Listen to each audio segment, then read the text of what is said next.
J'avais un frère. Il s'appelait Frédéric. Comme mes frères et sœurs et moi, c'était un enfant de la maltraitance. Très grande pauvreté, famille très nombreuse, 11 enfants, alcoolisme de mon père, violence verbale, violence physique, internement psychiatrique régulier de mon père. Et dans ce monde où le froid, la peur, l'humiliation, le manque tenaient les premières places, dans ce monde qui ne nous faisait pas de cadeaux, Frédéric a eu droit à un supplément, un bonus. Il a été le premier à être placé par mon père dans un foyer de la DAS. Je les revois tous les deux dans la grande pièce, mon père assis sur un banc en train de signer les papiers, mon frère de l'autre côté, hagard, stupéfait, ne comprenant pas ce qui lui arrivait. Et mon frère est passé de la maltraitance familiale aux maltraitances institutionnelles. Passage de foyer en foyer, errance, violence, délinquance et au bout, la case prison. Dans ce parcours trop écrit à l'avance, comme une fatalité, dans ce parcours chaotique, à un moment, une condamnation. Mais pas une condamnation à l'enfermement, une condamnation à des travaux d'intérêt général. Et voilà Frédéric qui se retrouve manœuvre sur un chantier. Imaginez une grande plaine de la Champagne qu'on appelait encore Pouilleuse, battue par les vents, et Frédéric avec sa brouette qui charrie toute la journée de la terre, comme font les forçats dans les films, renouant sans le savoir avec l'histoire de notre père qui avait connu pendant des années un bagne d'enfants. Mais ça n'était pas n'importe quel chantier. Il s'agissait en fait d'un chantier de fouille préventive. Vous savez comme on en fait quand on construit un nouvel équipement ou quand on fait passer une autoroute. Et l'archéologue qui était là a accueilli Frédéric, mais ne l'a pas regardé comme un délinquant. Il l'a regardé comme n'importe quel membre de son équipe. Il l'a accueilli, lui a expliqué le travail, et Frédéric, petit à petit, s'est intéressé à l'archéologie, s'est passionné. Et lui, qui était en échec scolaire, qui avait arrêté ses études en 6e, a repassé un à un des diplômes jusqu'à passer une maîtrise d'archéologie. Et le voilà, quelques années plus tard, archéologue, chef de fouille. Par quel miracle? Comment est-ce possible? Le regard d'un homme. Frédéric s'est senti accepté. Il s'est senti regardé. Il a senti un intérêt sincère. Et cette seule attention, ce seul regard, a provoqué en lui quelque chose. Frédéric est entré en résilience. Alors, la résilience, qu'est-ce que c'est? La résilience, c'est une capacité à faire face, quand le drame arrive, à se reconstruire et à rebondir. La résilience est une sorte de pouvoir personnel que nous avons chacun et qui va nous permettre de nous transformer dans la difficulté. La résilience, c'est un peu, comme disent les alchimistes, transformer le plomb et en faire de l'or, transformer les difficultés et en faire des ressources. Boris Cyrulnik, qui a popularisé le concept de résilience en France, utilise pour la décrire une très jolie expression dont il a fait le titre d'un de ses livres. Il appelle ça « un merveilleux malheur », un malheur qui nous enseigne. Mais attention, la résilience, ce n'est pas un état Il n'y a pas un gène de la résilience. Il n'y a pas ceux qui sont résilients et ceux qui ne le seraient pas. Non, la résilience, ce ne sont pas des personnes qui seraient particulièrement courageuses, des héroïnes ou des héros solitaires, des Captain Flamme du traumatisme ou des Harry Potter qui feraient disparaître comme ça par magie l'adversité. Non, les résilients, ce sont des personnes comme vous, comme moi. Simplement, dans la difficulté, à un moment, quand tout est si noir, si difficile, ils savent voir dans l'environnement quelque chose, quelqu'un, une main tendue, et ils la saisissent. Frédéric ne savait pas qu'il était résilient. Vous, dans cette salle, tous, à des degrés divers, vous avez eu à faire face à des difficultés, à des traumatismes, à des coups durs. Perte d'un proche, maladie grave, abandon, harcèlement au travail, perte d'emploi, faillite, violence conjugale, divorce, maltraitance pendant l'enfance. Chacun d'entre vous a eu à faire face, à se reconstruire, à rebondir. Et vous ne vous êtes pas forcément dit, et vous n'avez pas forcément mis le mot de résilience. Et vous n'avez pas forcément identifié qu'il y avait quelqu'un. Pourtant, et pour vous faire une première idée de ce que sont les tuteurs de résilience, demandez-vous, pendant ces difficultés, qui était là pour vous? Qui ne vous jugeait pas? Qui vous a regardé autrement? Qui ne s'est pas découragé dans vos échecs, dans vos errements? Les tuteurs de résilience, on va les rencontrer généralement dans la famille proche ou dans la famille élargie. On va les rencontrer beaucoup dans les institutions, dans les métiers de l'accompagnement. Ça va être un psychologue, ça va être un éducateur, ça va être un mentor. On les rencontre beaucoup dans le monde associatif, les responsables associatifs, sportifs, culturels, l'éducation populaire. Pour moi, c'était une institutrice. On vivait dans cette Champagne, dans un petit village d'agriculteurs. Mes parents n'étaient pas agriculteurs. On vivait en marge, on était très pauvres, on était parfois sales, et nous étions en butte aux moqueries, aux humiliations, aux agressions, aux coups de nos camarades, notamment lorsqu'on allait à l'école. Et dans cette école, j'avais 8 ans, j'étais au cours préparatoire, et là, il y avait une institutrice. Et cette institutrice avait sur moi un regard, je le sentais. Je sentais sa bienveillance. Je sentais son intérêt sincère. Je sentais sa préoccupation pour moi. À telle enseigne qu'un jour, un après-midi d'automne, elle nous dit « Demain, nous ferons de la science naturelle et donc vous allez venir chacun avec un marron. » Nous arrivons le lendemain, très fiers tous, chacun avec notre marron. Nous faisons le cours de sciences naturelles. Elle nous distribue un petit pot en verre. On confectionne une étiquette qu'on colle sur le pot en verre avec notre prénom. On met du coton à l'intérieur, qu'on humidifie, et on met le marron dans le petit pot de verre. Et puis, quelques jours, quelques semaines passent, et les marrons germent. Et petit à petit, une pousse, un marronnier apparaît. Et alors, hasard, le marron que j'avais apporté s'est mis à pousser très vite. Et le marronnier grandit.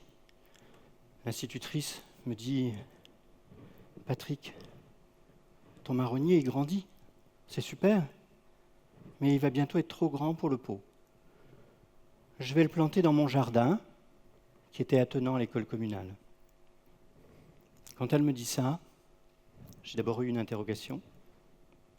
Ensuite, j'étais fier. Et ensuite, j'ai senti la joie. Et puis, semaine après semaine, mois après mois, année après année, elle m'a donné des nouvelles du marronnier qui avait planter ses racines, qui grandissaient, qui s'épanouissaient. Je peux vous dire que simplement quand je vous raconte cette histoire, je sens encore aujourd'hui la fierté en moi. Je sens son amour et je sens la force qu'elle m'a donnée à ce moment-là. Et qui fait qu'aujourd'hui, je suis sociologue, intervenant HEC, auteur. Mais c'est né là. Alors, comment expliquer qu'un archéologue puisse sauver un homme en l'acceptant, qu'une institutrice puisse transformer le chemin d'un enfant en s'occupant de lui et en l'aimant?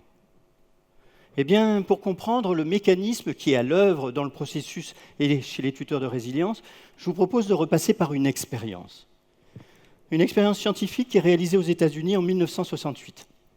Il y a 2 chercheurs qui sont là, ils s'appellent Rosenthal et Jacobson, ils travaillent sur l'intelligence des rats. Alors, ils ne leur font pas passer des tests de QI.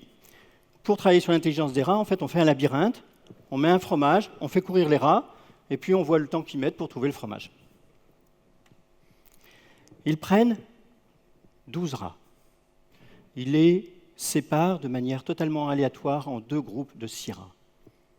Ils confient le premier groupe de 6 rats à un groupe d'étudiants et leur disent « Vous savez, ces rats, ils sont aussi de transformation et de lignage génétique. On les a préparés pour des expériences importantes. Il faut que vous vous attendiez à ce qu'ils aient vraiment des performances exceptionnelles. Nous avons besoin que vous vous en occupiez d'eux pendant plusieurs semaines. » Et puis, ils vont confier les 6 autres rats à un autre groupe d'étudiants. Et ils vont leur dire, vous savez, ces rats, en fait, on les avait élevés, on pensait qu'on allait faire des expériences, mais en fait, on ne sait pas ce qu'on va en faire.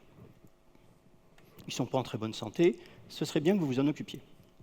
On revient quelques semaines plus tard, et on fait le test du labyrinthe. Et on s'aperçoit que les rats du premier groupe sont plus rapides pour aller chercher le fromage. Les rats du second groupe, non seulement sont plus lents, mais certains ne passent même pas la ligne de départ. Alors, les chercheurs se disent, mais c'est incroyable, que s'est-il passé? Simplement, les étudiants du premier groupe ont cru à la qualité de leurs rats, ils ont cru à leur potentiel. Ils les ont nourris, ils les ont soignés avec cette croyance-là. Ils leur ont donné de l'affection. Et ça a transformé physiologiquement les rats, ça fait augmenter leur niveau de performance. Alors, on a recommencé la même expérience avec des enfants. Je vous rassure, on ne les a pas mis dans un labyrinthe. Ça se passe dans la banlieue de San Francisco. Banlieue défavorisée, une école primaire qui s'appelle Oak School, qui accueille beaucoup des enfants issus de l'immigration. Certains ont des problèmes linguistiques, il y a des problèmes de niveau, etc. Ils se présentent en indiquant qu'ils font une grande étude pour l'université de Harvard sur l'émergence de l'intelligence tardive. Ils ont donc besoin de faire passer les tests de QI à tous les enfants et de revenir une année plus tard et de vérifier si c'est toujours pareil. Ils font passer les tests de QI, mais ensuite, pour chaque classe, ils choisissent par tirage au sort 5 élèves à qui ils affectent 20 points de QI supplémentaires. Ils envoient l'ensemble des résultats, qu'ils ont donc modifiés, aux enseignants. Et ils disent aux enseignants, pour être sûr que les enseignants croient vraiment aux résultats, qu'ils sont vraiment désolés qu'on leur a envoyé par erreur. 1 an plus tard, ils reviennent. On refait passer les tests de QI aux enfants. Que s'est-il passé? Tous les enfants qui ont été sélectionnés au hasard et se sont vus attribuer 20 points de plus ont augmenté leur niveau de QI mesuré avec le même test de 5 à 25 points en 1 an. Ce résultat qui peut paraître miraculeux est aujourd'hui clairement référencé. Il y a eu des dizaines d'études qui ont été faites pour vérifier l'existence de ce phénomène qui s'appelle la prophétie autoréalisatrice. C'est-à-dire que la croyance que j'ai sur l'autre, ce que je pense de sa valeur, de ses qualités, de son potentiel, va se réaliser. On appelle également cet effet l'effet Pygmalion. Parce que finalement, les tuteurs de résilience, ce sont des personnes qui, par leur regard, par leur attitude, par leur croyance personnelle sur l'autre, vont déclencher chez l'autre un processus. La personne se voit plus intelligente, plus belle, plus forte, et déclenche en elle un processus de croissance, comme le marronnier. Ils ont un certain nombre de caractéristiques. La première des caractéristiques, c'est qu'ils ont ce regard particulier, ils ont un intérêt sincère pour l'autre. La deuxième des caractéristiques, c'est qu'ils laissent la liberté à l'autre de venir à eux, de s'exprimer ou pas. À telle enseigne que, quand j'étais délégué général d'Emmaüs France, la consigne était de ne jamais interroger un compagnon sur son histoire et sur ses drames. Mais il n'était pas rare qu'un compagnon travaillant à côté d'un bénévole, d'un coup se confie, raconte une tragédie et, parce qu'il se sentait écouté et entendu, pouvait se transformer. Les résilients ne jugent pas du chemin choisi pour faire son parcours de résilience. Ça peut être par le voyage, ça peut être par la foi, ça peut être par le militantisme culturel, social, ça peut être par la création, ça peut être par l'entrepreneuriat, ça peut être en faisant TEDx, peu importe le chemin. Les tuteurs de résilience ont encore une autre caractéristique, c'est qu'ils ne se découragent pas. Pourquoi ? Ils savent que la résilience est un processus. Et donc, les errances, les échecs ne sont que des étapes. Les tuteurs de résilience donnent confiance à l'autre parce qu'ils ont ce regard particulier, cette compassion, cette humanité qui fait que l'autre se sent beau, se sent grand, a de la valeur. Les tuteurs de résilience savent voir en l'autre les qualités, même si elles ne sont pas visibles. C'est ce qui est arrivé à Tim Guénard. À l'âge de 2 ans, il est abandonné par sa mère. Son père est alcoolique, violent, et lui brise les 2 jambes. Il passe 2 ans à l'hôpital. Il est ensuite placé dans une institution où il va subir des abus sexuels. Il devient délinquant. On ferait à moins. Et un jour, il se retrouve dans le bureau d'un commissaire. Et Tim Guénard raconte dans son livre « Plus fort que la haine » que le regard de ce commissaire, le fait que ce commissaire l'a regardé pour qui il était humainement, a su voir en lui, au-delà du délinquant, le jeune, révolté, perdu, souffrant, et qu'il ait su voir aussi le potentiel de croissance qu'il y avait dans ce jeune homme. Ce seul regard, ces quelques instants ont changé sa vie. Aujourd'hui, Tim Guénard est auteur, éducateur, et il anime un centre d'accueil pour des jeunes en très grande difficulté dans le Sud. Alors vous voyez, finalement, chacun d'entre nous, chacun d'entre vous, quel que soit votre parcours, quelles que soient vos richesses, vous pouvez être là pour quelqu'un. Vous pouvez être là pour l'autre, que ce soit un proche, que ce soit un inconnu. Bien entendu, vous ne saurez pas forcément ce que votre regard, votre sourire, votre mot aura fait. Mais c'est bien comme ça. C'est là être quelqu'un. Et pour finir, j'ai envie de vous reposer la question. Peut-être pouvez-vous, si vous le souhaitez, l'espace de quelques instants, fermer les yeux et demandez-vous, qui a été là pour vous? Qui ne vous jugeait pas? Qui vous a inspiré, aimé, soutenu? Demandez-vous, laissez émerger finalement cette figure, cette personne qui est une source infinie, qui ne tarit pas. Et peut-être pouvez-vous, ou pas, comme vous le voudrez, la mettre au service d'autres. Merci. Merci d'avoir été là pour moi.